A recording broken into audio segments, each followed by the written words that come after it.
Hi everyone, welcome back to my channel. Part 1 में हमने कृष्णा जी का फेस पार्ट और बॉडी पार्ट कंप्लीट कर लिया था।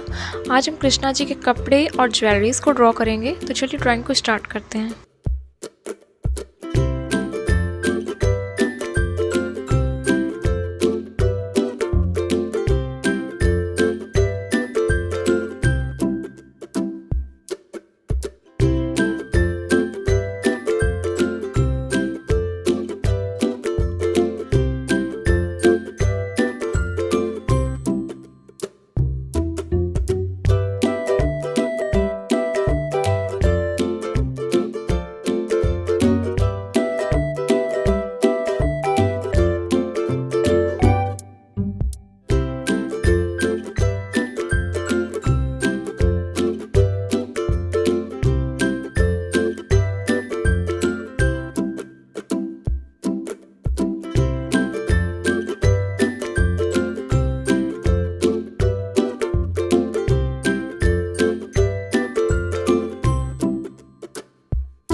यहाँ पर मैंने बेस लेयर के लिए येलो ब्रश पेन का यूज़ किया है। आप येलो कलर की वाटर कलर का भी यूज़ कर सकते हो या फिर आप येलो कलर पेंसिल का भी यूज़ कर सकते हो।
ओके, तो कृष्णा जी की ड्राइंग कंप्लीट हो चुकी है। बाकी की ड्राइंग हम अगले पार्ट में कंप्लीट करेंगे। आपको ड्राइंग कैसी लगी आप मुझे कमेंट में बताना। वीडियो अच्छी लगी हो तो लाइक करना, शेयर करना और चैनल पर नए हो तो सब्सक्राइब करना। ओके, मिलते हैं अगले वीडियो में, तब तक के लिए बाय।